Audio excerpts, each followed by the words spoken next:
Hello there, I'm your imaginary friend. Today I have for you another story by Guy de Maupassant. This one is called He? And I think at this point I have repeated Luc Westaway's wise words of warning possibly more often than he has.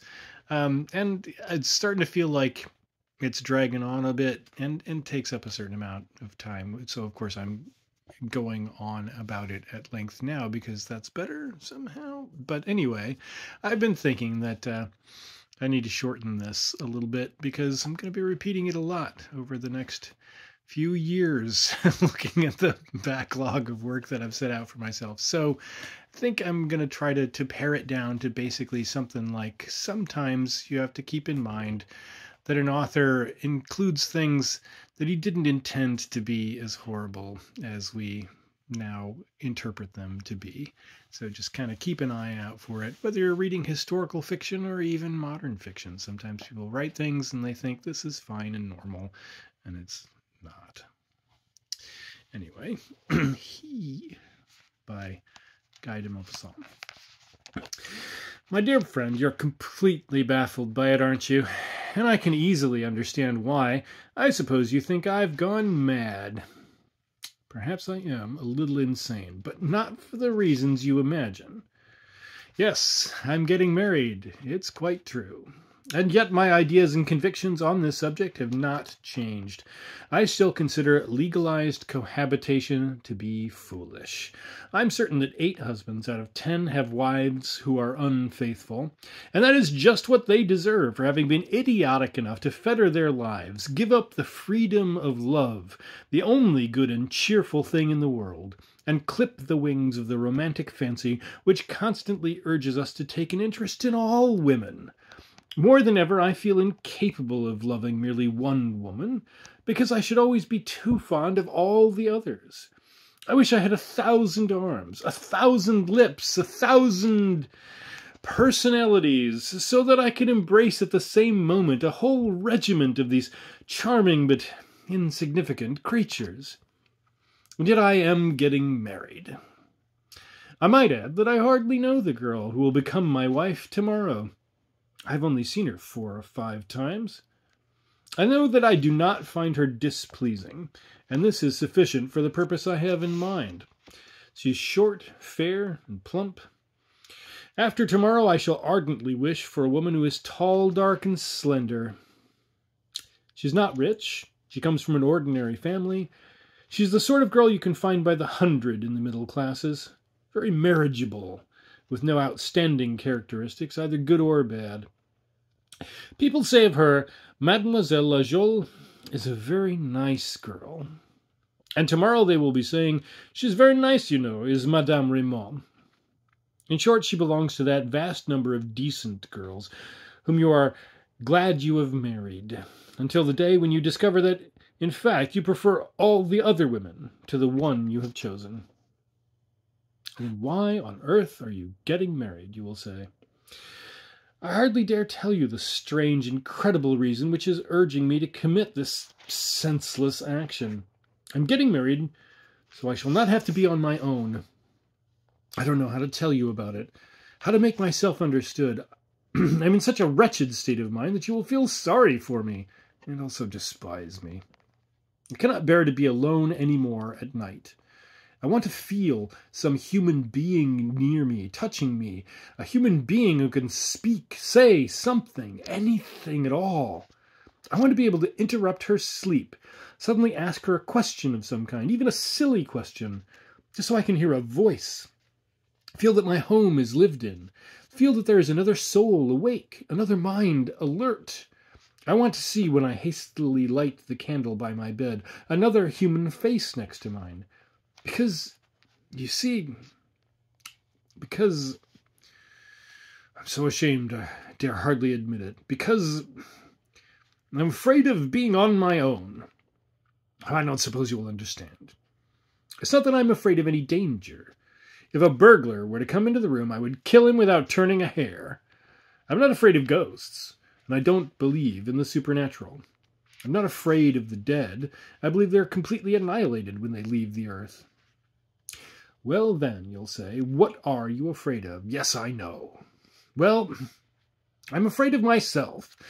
I'm afraid of fear, afraid of my panic-stricken mind, afraid of the horrible sensation of incomprehensible terror. Oh, you can laugh if you like, but it's terrible and incurable. I'm afraid of the walls, of the furniture, of familiar objects which seem to me to take on a kind of animal life. Above all, I'm afraid of the horrible confusion of my thoughts, of the way my reason becomes blurred and elusive, scattered by a mysterious, invisible anguish. At first I feel a vague uneasiness, which enters my soul and sends shivers all over my skin. I look all around me. There's nothing there. And yet I wish there were something there to be seen, something I could understand. The only reason I'm frightened is that I don't understand the cause of my fear. I happen to say something aloud, and I'm frightened by the sound of my own voice. I walk about my room, and I'm afraid there might be something strange behind the door, behind the curtains, in the cupboard, under the bed. And yet I know very well that there is nothing there at all. Sometimes I turn suddenly round because I'm afraid of what might be behind me, and yet there's nothing there, as I very well know. I become agitated, feel the nervousness increasing, and so I lock myself in my room, bury myself in my bed, and hide myself under the sheets. Then, cowering there, all huddled up as round as a ball, I close my eyes in despair and stay like this for a long, long time, knowing full well that my candle is still burning on the bedside table, and I really ought to put it out, and yet I haven't the courage to do so. Isn't it dreadful to be in this state? I never used to feel in the least like this. I used to come home in a calm frame of mind. I used to walk around my flat without anything disturbing my serenity. If somebody had told me that one day I should be stricken by some disease characterized by unreasonable, stupid, ghastly fear, I would have laughed outright. When it was dark, I used to open doors as calmly as you like. I used to take my time going to bed. I never bothered to bolt the doors and windows. I never used to get up in the middle of the night, as I do now, to make sure that everything was properly fastened. It all started last year in a very curious way. It was one damp evening in the autumn. I'd finished dinner, the maidservant had left the flat, and I was wondering what I could do to pass the time. For a while I walked up and down my room. I was feeling very tired, worn out for no particular reason. I felt completely incapable of work, and had not even the energy to read a book. A fine drizzle was moistening the window panes. I felt unhappy, overwhelmed by one of those unaccountable fits of depression which make you want to weep, make you wish you could talk to somebody, anybody at all, just to shake off the heavy burden of your thoughts. I was feeling very lonely. My flat seemed emptier than it had ever been before. I felt myself immersed in a never-ending, heartbreaking solitude. What could I do? I sat down, and then felt a kind of nervous impatience seize my legs. I stood up and started to pace the room again. I was certainly a little feverish. I was holding my hands clasped behind my back, in the way you often do when you're walking slowly up and down, and I noticed that they felt hot to the touch. Then suddenly a cold shiver ran down my back. It occurred to me that the damp night air might be getting into my room, and I thought I would light a fire. I did so. It was the first I'd lit that autumn. And I sat down once again, watching the flames. Soon, however, the feeling that I could not possibly sit still got me to my feet again, and I knew that I would have to get out, shake off my present mood, find a friend to keep me company. I went out. I called to see 3 of my friends, but none of them was at home. Then I went as far as the boulevards, determined to find some acquaintance to talk to. Everywhere was depressing. The damp pavements were gleaming in the gaslight. The mild, humid air, the kind of air that chills you with sudden shivers, an oppressive humidity composed of rain which cannot really be felt, was lying heavily over the streets, where it seemed to weary the feebly burning gas lamps.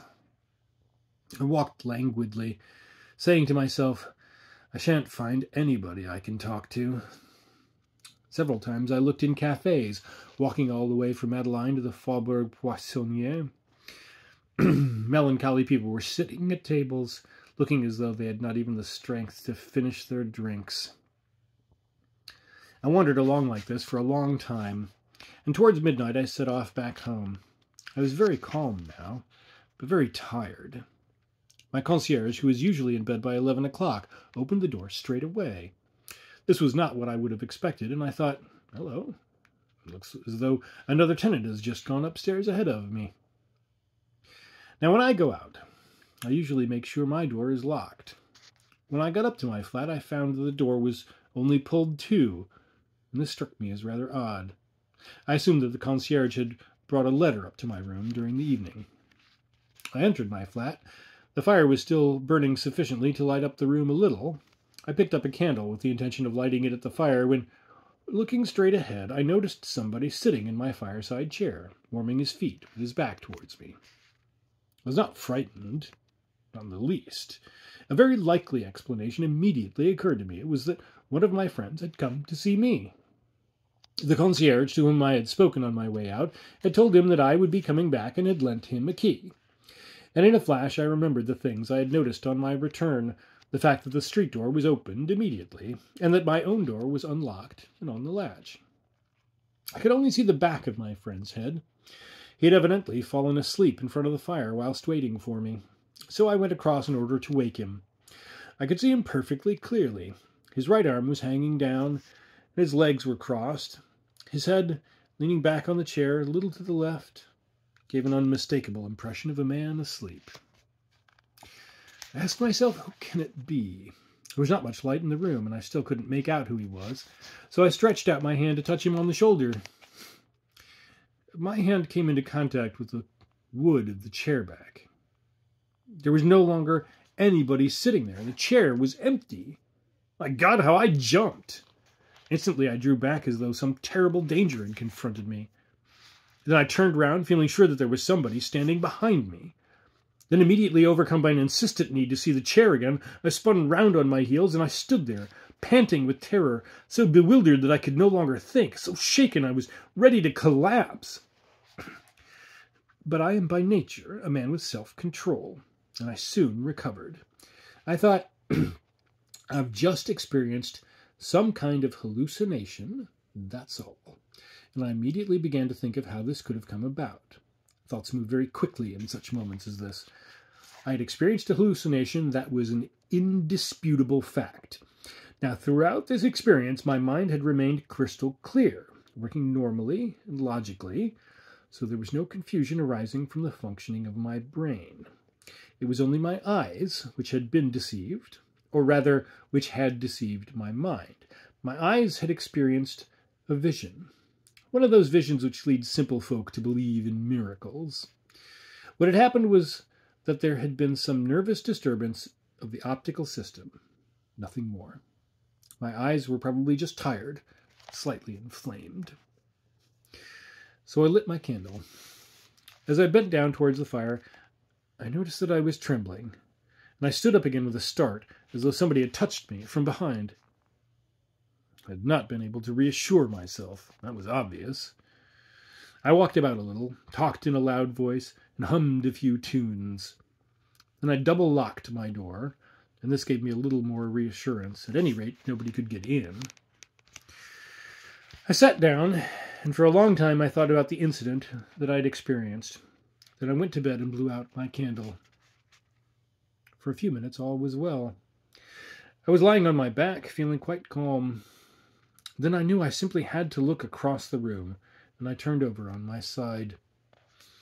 All that remained of my fire was a few glowing embers, the light from which faintly lit up the legs of my fireside chair, in which I thought I saw the man sitting again. With a rapid movement I struck a match. I'd been mistaken. There was nothing to be seen. I got up, however, and went and hid the chair behind my bed. Then I blew out my candle again and tried to get to sleep. I had not been asleep for more than 5 minutes when I dreamt that I saw the whole thing again as vividly as if it were reality. I woke up in a panic, and having lit the candle again, I stayed there, sitting up in bed without even daring to try to get to sleep again. Twice, however, I was overcome by sleep in spite of myself, just for a few moments. And twice I saw the thing again. I thought I was going mad.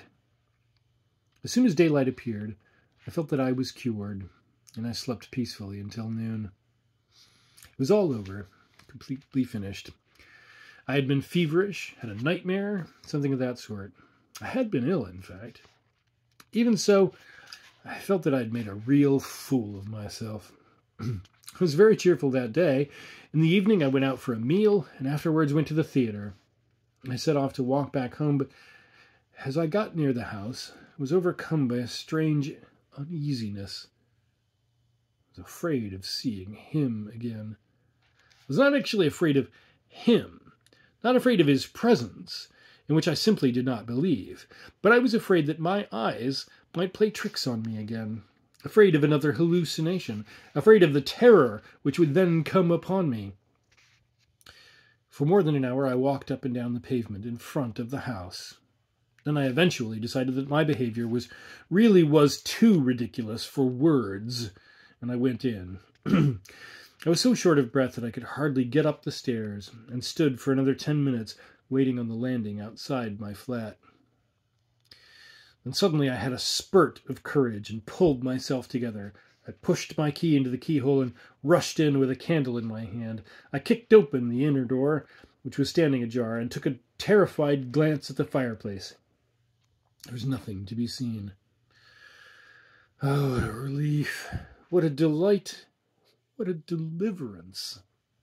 I walked about the room cheerfully and confidently. Yet I was not entirely reassured. I kept turning round with a jerk. I was bothered by the shadows in the corners of my room. I did not sleep very well, and was constantly waking up because I imagined I heard something. But I did not see him. It was all over. Ever since that time, I've been afraid when I've been alone at night. I feel that it's there, quite near me, round about me, this phantom. It has not appeared to me again. Oh, no. And in any case, supposing it did, what does it matter, since I don't believe in it, since I know that it doesn't exist? Yet it still bothers me, because I'm constantly thinking about it. His right arm was hanging down. His head was leaning to the left, just like the head of a man asleep. Oh, stop it, for God's sake. I don't want to think about it anymore. And yet, why am I obsessed with this thing? Why is the image so persistent? His feet were quite close to the fire. He's haunting me. I know it sounds mad, but that's the way it is. Who is haunting me? He? I know very well that he doesn't exist, that there's nothing there. He only exists in my nervous imagination, in my fear, in my terror. I must stop talking about it like this. Yes, but however hard I try to argue myself out of it and bolster my courage, I can no longer stay at home on my own because he is there. I shall not see him again, I know. He won't show himself again. That's all over. But he is there all the same, in my thoughts. Even though he remains invisible, that does not prevent him from being there. He's behind the doors, in the wardrobe, under the bed, in all the dark corners, lurking in every shadow. If I open the door, if I open the wardrobe, if I take a candle and look under the bed, if I light up the shadowy corners, he's no longer there. But then I sense that he's behind me. I turn round, though with the certainty that I shall not see him, that I will never see him again. Nonetheless, he is behind me, still behind me. It's ridiculous, but it's horrible. I'm sorry, I simply can't help it. But if there were two of us in my flat, yes, I feel absolutely convinced that he wouldn't be there anymore. You see, he's there because I'm alone. Just because I'm alone.